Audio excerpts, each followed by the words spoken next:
Hi everybody, Meghan Leahy here.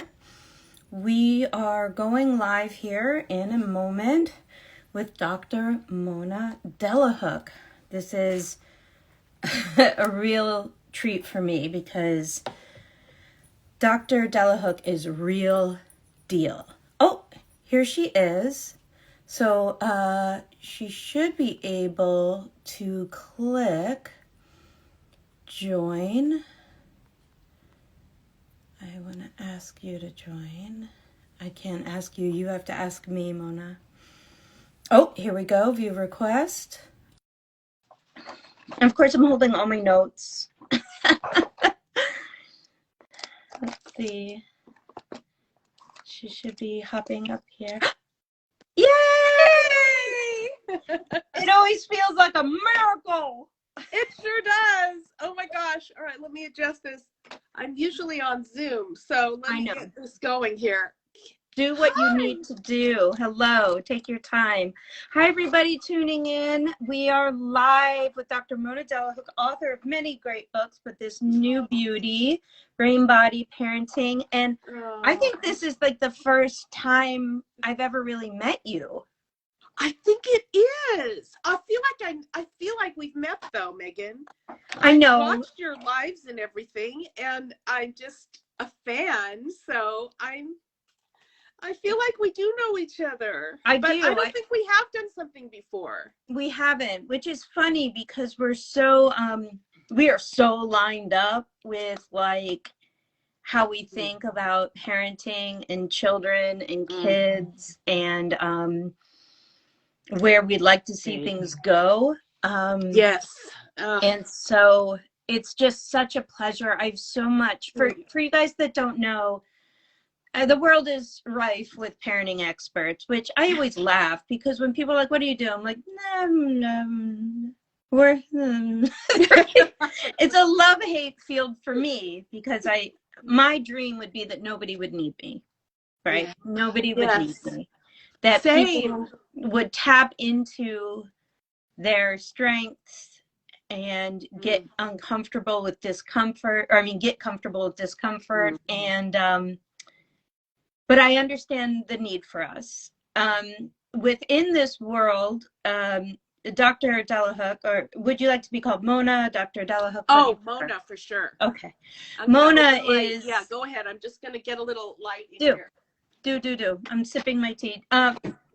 Mona is in a group of people who help parents and kids in a way that is unique because it is both common sense and age old and filled with the newest neuroscience, somatic science, the brain body connection. So a lot of the old ways of parenting that work, we're just finding out, they do. And here's how and why in the body. Yeah. And so one of the relieving things I find about your work, we can get into this more in the book, is that, so I don't know, do you know Dr. Gordon Neufeld? Yes. I mean, I don't know him personally, but I've read his stuff and know so many of his proteges, and I think his work is amazing. So when I often think of him when I read you, because I met him by accident. I actually went to a conference to go for Susan Cain, you know, who wrote the Power of Being Quiet or whatever, I forget. Yes. That book about the good thing about being an introvert, right? Or being quiet. Yes. Right. He was the keynote. And I was like, who is this man? I don't know what he's talking about. I was into like, I don't know. I was very Adlerian. For you guys that don't know, it's a great thing. It's interesting, but I felt amiss. I felt lost. And he said a lot of things that kind of hit me in the head with a frying pan. But one of the things he said was, he goes, I just want parents to know it's not what you do. It's how you are. Wow. Yeah. He's like, it's how you are. He goes, parenting is a stance. It is a way of being, right? And I didn't really know how to translate that into coaching in that moment, but I was like, oh, that's it. That's it. Huge. because our American culture is an added-in culture. Anyway, I've been that's so profound. But just let me go say ahead. That was probably years ago, right? 2012, 13. Yes. Okay. Right. And he had been doing it already for 20 years. For 20 years. And it's so incredibly validating to me that this idea that we matter, that our state, what he was saying, but what he wasn't saying, and now we know through neuroscience, is that nervous systems communicate with each other. And this idea of how we are is even more important at first than what we say. Is so it's kind of, we used to hear it a lot, and what wisdom that was back then. But now we have all these studies on things like emotional contagion, and not to make us feel freaked out or worried as parents. That's, you and I are not about that. But I think it goes to the bottom line of that we need to be okay. We need to take care of ourselves because we are the greatest tool in the toolbox. Isn't that, and it's funny because, and we'll get into your book because I have things I want to ask you about, and really things that I want people to hear. Yeah. Is that I say to parents all the time, because they come, we don't know what to do. We don't know what to do. I said, actually, you have 3 different kids, and you are actually naturally parenting them differently. Yes. You are naturally showing up to them differently. No one's taught you. No, now don't get me wrong. There are adults, them, who have experienced extraordinary neglect and do have attachment issues that lead to a lack of connection with their kids. Yeah. That notwithstanding, parents are already showing up differently for different kids and differently in different relationships. 100%. And we do it subconsciously. These 2 words are my guiding two of my guiding principle words are individual differences. And our kids aren't clones of ourselves, obviously. And it would be wonderful to know exactly how they felt inside and what their bodies are doing. But you're so right. We naturally parent our children according to the child. It's this really fast back and forth process that doesn't even give us enough time to think. We just do it, right? Yeah, it's amazing. And so for those of you who are just joining us, welcome. That I'm here with Dr. Mona Delahooke, who is a leading expert and a sane voice, and you can obviously see a friendly face in the ever crowded field of parenting stuff. Yeah. But she has a brand new book, The Brain Body Parenting: How to Stop Managing Behavior, Stop Managing, and Start Raising Joyful, Resilient Kids. The reason you should get the book is because it's highly readable. So, good. I can't with some of the books. I'm like, I don't know about you, but I don't want to sit around and read parenting books anyway. It's like what I do for a living. I want to read books with full of sex or is hard. Something. Yeah, completely. Reading is hard for me, and it's just whenever I hear someone say it's readable, I'm like, yay! I want it to be readable and fun. But honestly, who has time to read right now? So, right. And thank you for that compliment. It's easily flippable. Right. So you can go, oh, I'm interested in that. Like, is co-regulation spoiling? So actually, to get into it, one of the things I've written down is, because sometimes when we start delving into the neuroscience and the body brain things, it can start to get jargony and we can, lose people. Yeah. What is co-regulation is a really big word. I think we ascribe it often to the baby relationship, but it never actually ends. Yeah. What is your definition for everyone out there of co-regulation? Okay. I think maybe the simplest definition I can come up with is that we are sharing our calmness, sharing our state of this is okay, you're not alone, with another human. I mean, that's kind of the easiest way to explain it. And the actual word in the research shows that co-regulation is the only way we build self-regulation for our littles, for our kids. And as you probably read, it's a project. It starts from when they're infants, but it doesn't end till they leave our homes, really, essentially, as Yes. teenagers and young adults. So, but that's my definition. It's a complicated scientific word, but just think of it as little humans need to know. Well, babies, first of all, are fully dependent on us. So they Correct. can't self-regulate. They need us for everything, right? Yes. And we fall in love with them, and we do it with joy. But when we come alongside and help a nervous system regulate itself, we are building resilience. And that's one of the reasons I pushed this book out into a very crowded market, is that I don't feel like that message has gotten out in a clear enough way. I think a lot of people think that co-regulation is quote unquote gentle parenting or positive parenting or just being nice Girl. or coddling, right? Right, girlfriend? Listen, do you know who the majority of my clients are? Oh, Positive parents. Positive parents yes, who, same. okay, so everyone's like, I mean, a lot of the jargon out there, I mean, you and I are now having a talk, but everyone else is going to listen. But Okay. So here's how it worked, guys. Forever and ever, kids were seen and not heard, except in a couple of cultures where some kids were seen, mostly boys. And they were whacked, and then they were sent outside, or they were told to shut up, or they pretty much worked on the farm until they died. Okay. Yeah. Women had babies because they couldn't stop. Right. Then, around World War II, women, right?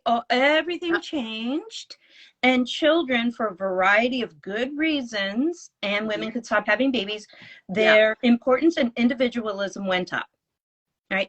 And with that came the awareness, well, let's stop smacking them around so hard. Now, again, it is still a huge problem, right? Spanking, shaming, whoopings, belts, extreme exclusion to the rooms, locking kids out, that all happens. Yeah. But in a big segment of society, children became equal to adults.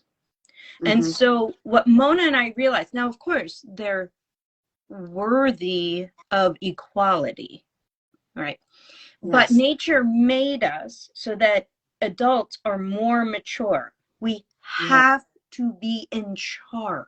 Yes. In order to have the child feel safe. It is not a power trip. It is not like my way or the highway. When you are with a person who says, I've got this, I've got you, we're good, and yes, here's a rule, and yes, I still love you as you cry, the child flourishes. Yes. So as a response, though, to all the whoopings, we, it's and very well-meaning people using science, but it became bastardized. The kid smacks us in the face, and we are like, I see you feel angry. Why? Megan, okay, this morning, my book is in the New Yorker magazine. They have, okay, wait, you got to hear this, because I need you, girlfriend. You got to hear this. The author kind of lumped my book. I mean, she liked it. So that's the bottom line. There was a good thing about she liked it. However, I think, a well-meaning person, of course, a mom, I'm sure, great. But I think she thinks gentle parenting is like letting your kid throw things at cars and saying, oh, you're having an interesting time throwing things at cars. No, that's not what brain body parenting is. And I'm so glad we're having this conversation, because parents need to know this generation, what Megan and I do is help us understand that it's a both and, it's an either or. We're both authoritative because our children need it, and they can't be in charge. You know how much anxiety that would cause if children. Do you know were how in much charge? anxiety it has caused? And then we blame the kids for being anxious. Yes. Yes, and God bless parents. No blame, no shame. Everything Nope. I do is a no blame, no shame game because Nope. I've done it all myself. We all make mistakes as parents, so no blame, no shame. Not me. But... no, except for you. No, yeah, get my kids on the line. They'll be like, and then. Yeah. Oh yeah, my kids will give you a list.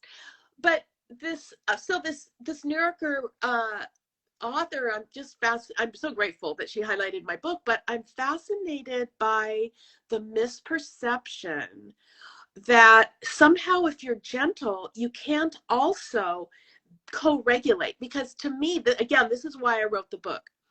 There is such a misunderstanding about what co-regulation is. It's like a buzzword right now. People are throwing it around. Like resilience or grit or like self-esteem in the 90s. Right. So, but what it really is, and it's amazing to be nice to your kids. Sure, being gentle is wonderful.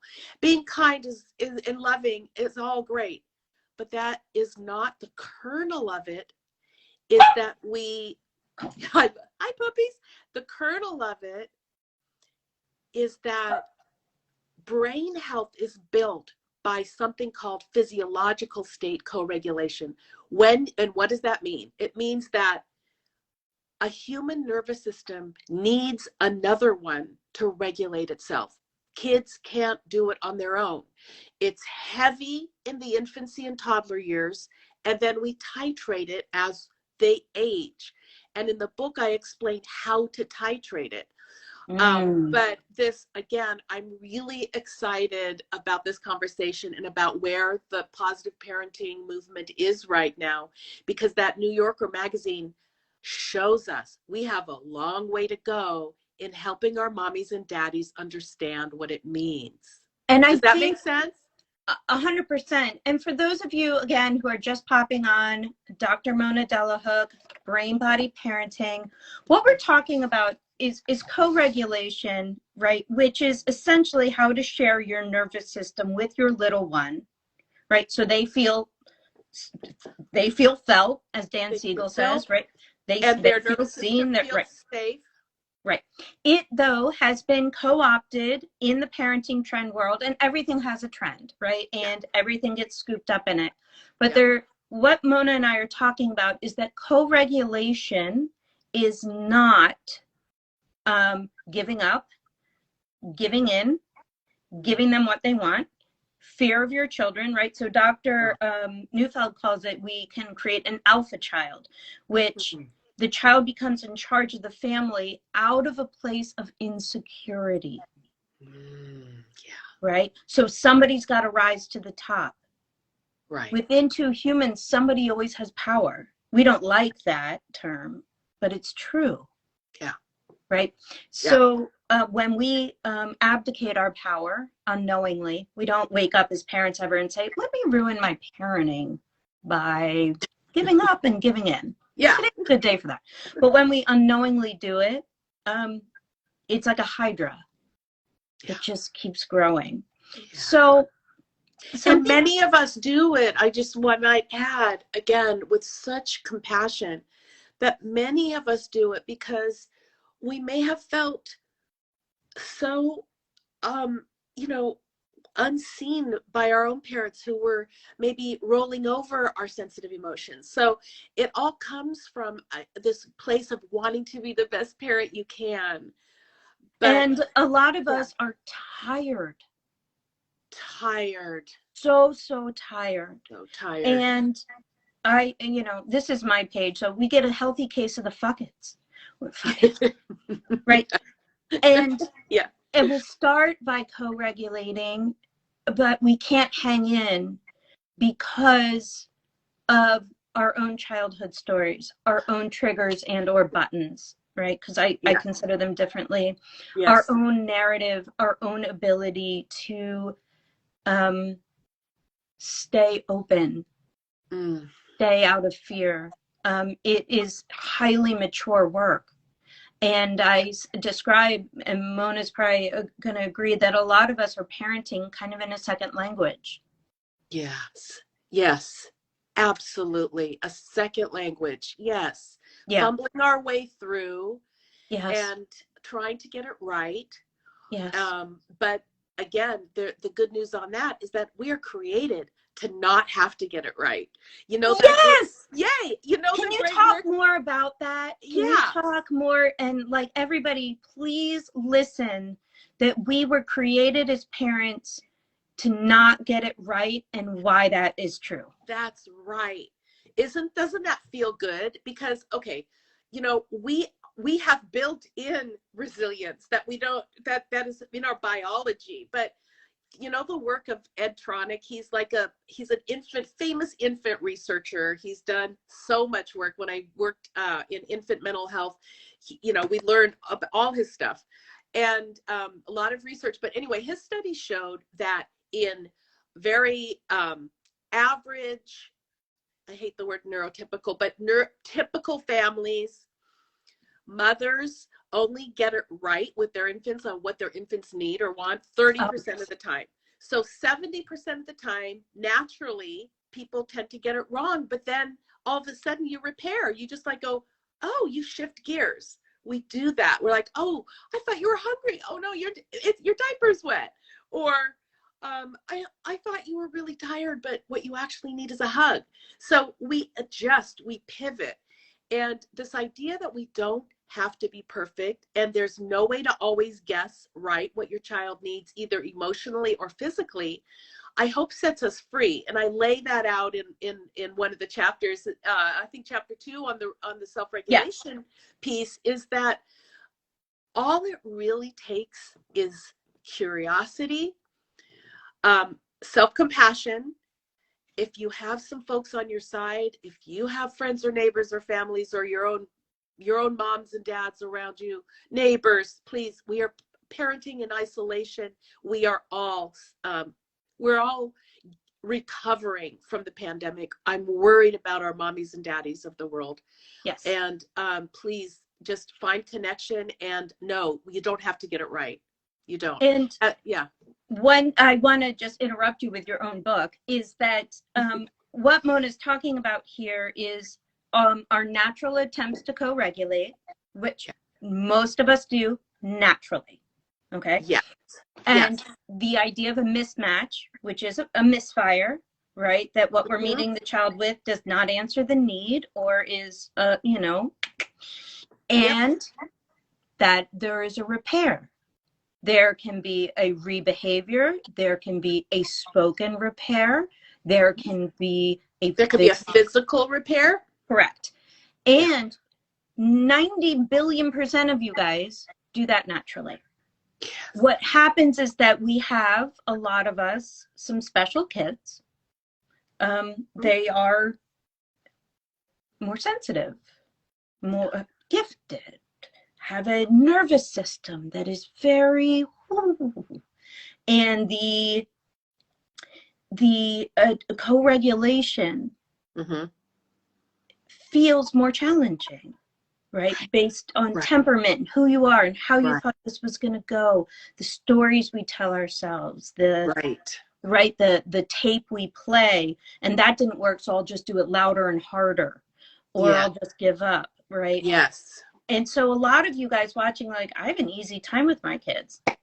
Awesome. But it isn't just that, I don't want to say there's hard kids and easy kids, but for a lot of parents who feel isolated out there, their kids have extra spicy kids.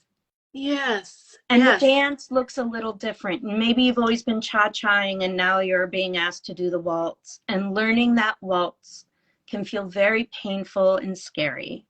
But, and here's the thing, and I want you to talk about this very quickly.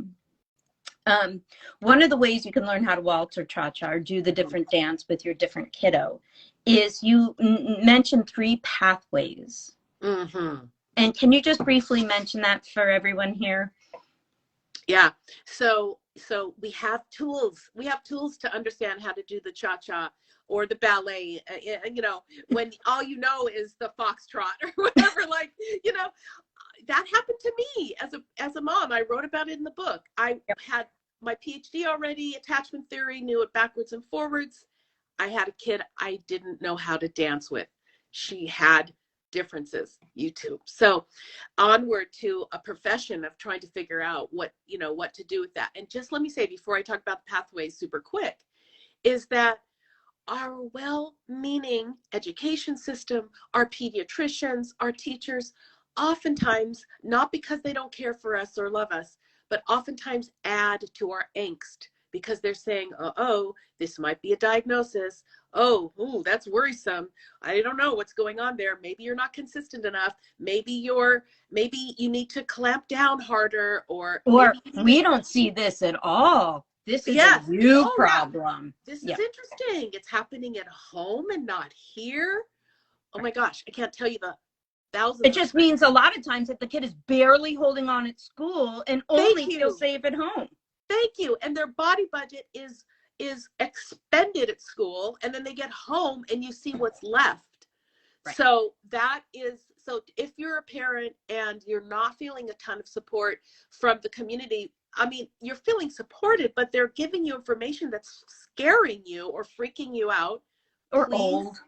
Note, you don't have to feel that way. So what can we do instead?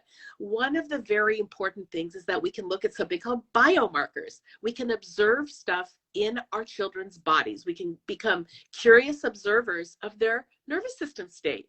And so I use 3 colors that represent 3 of the main, you know, pathways of the autonomic nervous, one of our automatic nervous systems, right?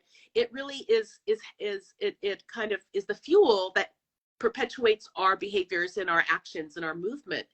And 3 colors can tell us a lot. Green is when we're calm in our body and your child is cooperative, generally doing it the best they can according to their developmental ability.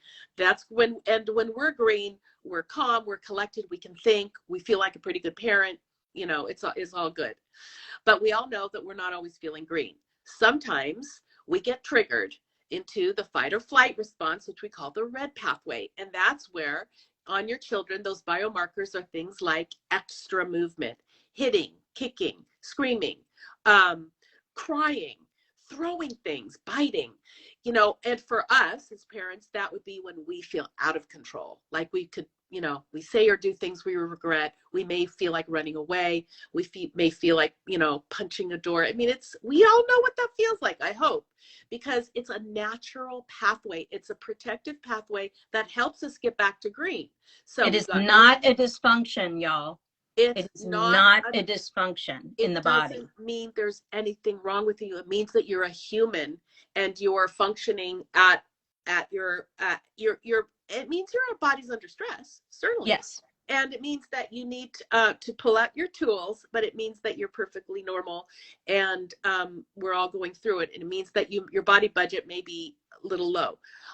So that's the red. And then the blue is where we are.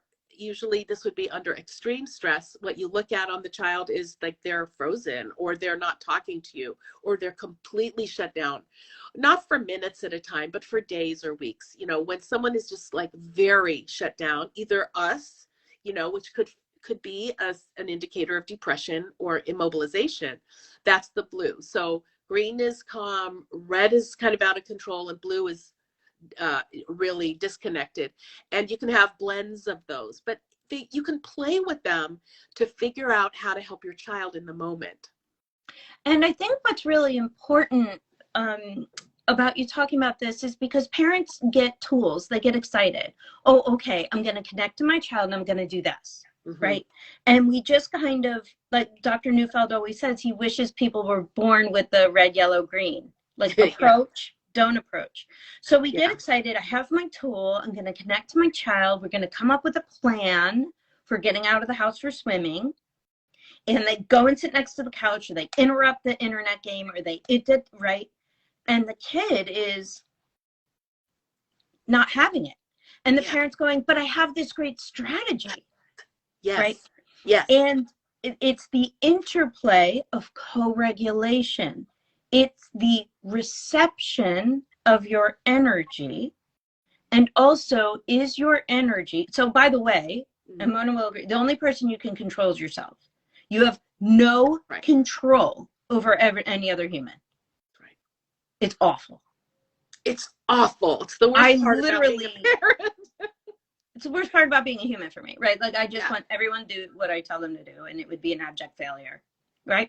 Yeah, totally. So when we co-regulate, though, right, it's an energy thing of approach and acceptance, and it starts to go like this. Yes. So it's not that the tool works or doesn't work or is good or bad. We don't know that yet. We don't know that yet. A lot of our work is just being with.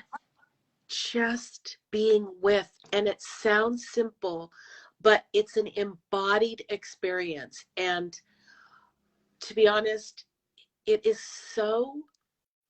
such a surreal concept for many parents, because and I'll put myself in there before I knew all this, and before I had my own body work with all this, is that I was a machine. I was good at multitasking. I was good at co-parenting 3 kids, going to the office, going to my physical office, seeing patients all day, making dinner, getting them to bed. I was a machine, but a lot of the times I was out of my physical body. Meghan, I was 100%. In my red. It was a functional red. It was a happy red. But was I pausing to co-regulate? I had 3 pretty, they were different, but they were, they went with the flow. These wonderful ladies, girls that they were, and the idea that our bodies matter, this energy flow between people, is a real thing. And all I can say about that is that I think it's kind of unfair to push this too hard now, because you had to survive, you meaning every parent out there, during the pandemic. And all I want to say about that is, bless you for surviving and being you probably had to be out of your body to survive, and that's okay. But now that we can breathe a little more, and especially as we're witnessing a war, I want parents to know that energy flow, like Meghan just said, this is the epicenter of the paradigm shift in parenting. And oh my gosh, I just feel like hugging you, Meghan, because this is what we need to let parents know about. It's not the script. It's not, here's what you do in this situation in 5 minutes. I wish there was a toolbox that we could give parents to solve every situation. But just like you said, that doesn't exist, because we can't control other humans. But what we can do is co-regulate or share our calmness, right? And understand how important we are, and work on the journey to to this understanding, this parenting, or kind of parenting that inner child, and knowing that we're going to be triggered a lot, and just how to manage that. And it's possible, I think, don't you? Yes. If it weren't possible, we wouldn't be doing what we were doing. Nobody would change. Generational trauma would exist forever. Yeah. If the change weren't possible, and owning fully our bodies and our minds as much as we can, and by owning, I mean just being with ourselves. Yeah. If that couldn't happen, what's the point? Literally, like, whether God, universe, biology, if we're the highest on the mammals, we think, with this, and this, if this can't take us a little further than what we've been given genetically and experientially from childhood, what's the point? What are we doing? Right. Just before we leave you, because I love also just that takeaway. I often think too, because there's so much of I don't know what to do.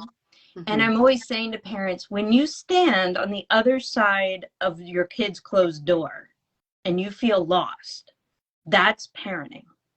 Yeah. Right? Yeah. You are being changed, right? because maybe you're not doing harm, Mm-hmm. which is, I call my book The Invisible Parenting Nobody Sees. When you don't do harm. Yes. When you don't say the thing, when you don't explode, when you don't rip it out of their hands, when you don't do that, right? And That's such a gift. It's huge. Yeah. and that discomfort is our brain and our egos and our bodies saying, how do I, what do I, how, yeah. And wow. who is this book for? I mean, it's for everybody. Well, yeah. So, okay, this book, this is my dream book. It's what I want to hand to new parents and to parents of any kid that has difficulties. But it's also a book I want to hand to grandparents and pediatricians and preschool teachers and babysitters and nannies. It has a lot of references in it because I just want people to know that we have come so far in what we understand about human development. I want parents to know if there was a class for high school seniors on what you need to know to raise a child that will be as healthy as possible. That's what I want this book to be. I want it to be like something that will be supportively helpful and frankly, information that shouldn't be in mental health. It shouldn't just sit in mental health. It has to be out there in the world. So I think it's kind of for everybody. Yeah. But parents, this is written for parents. Most of the examples are birth to about 13, and then about us as adults. So it's kind of birth to 13 with the kids, but also us in teenagerhood and adults. So yeah. Yes. And Mona has an entire chapter called Taking Care of Yourself. Parenting is reparenting yourself. Yeah. So no Nothing matter will what get you stories there. you have about your childhood, good, bad, or indifferent, whatever you hold on to or don't, or whatever you're in therapy for or you're not, parenting is reparenting yourself. It is. And whether we want it to or not, it will find you. This is about parents. Your past, you're both what you can remember and what you can't remember. And here's what we have to, if you can see me, put your hand on your heart and know that some of the things that will find you can be so scary and make you feel like you don't even know yourself. Nothing can bring us to our knees like parenting. So that gentleness, that wisdom that says, okay, I'm going to learn something here, but I'm going to go gentle. And I love your example of standing on the other side of the door and maybe holding yourself and not saying or doing something that may have happened to you. How magical and how golden is that? We are changing the way we parent our children generation by generation. Yeah. Yeah. Oh, beautiful. We can't do better than that right there. Yeah. So again, everybody, wherever books are sold, of course, use your independent bookstore if you can. But the Brain Body Parenting, it's a beautiful, practical, science-based, but non-jargony parenting book. If you are struggling with either losing your patience and yelling and screaming, or you feel frozen in, positive parenting, not knowing what to do, this is a pathway. Right. It may not be always the like do this and get that, which by the way doesn't exist, but it is the way forward. I know those books, do this, get this. I'm like, yeah. Some of those books are on the top best-selling parent books that kind of tell you that you're a wild animal trainer, and if you do this, your kid will be XYZ. Yeah, that's why you and I work. That's why you and I work. Hello, that's the people that come to see us. So. Yeah. Why didn't it work? Because it was the wrong premise to begin with. Namaste.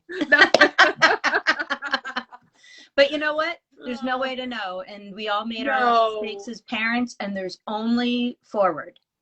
When you know better, you do better. It's only forward. And I am so grateful to you for your work in the world and to have this opportunity to finally talk. I know. I'm going to be using your book in a book club. So maybe if I can have you back, we can do it. I Awesome. would Awesome. love to. Thank you so much for reading. And yeah, very, very grateful. Namaste. No, Namaste. that's right. Namaste here, but everybody go get it. Thank you. I'm going to take a little picture of us right here. Smile. And we will be in touch. Thank you, and good luck with the book. Thank you so much. Take good care. Bye, everybody. Bye, everybody. Be well.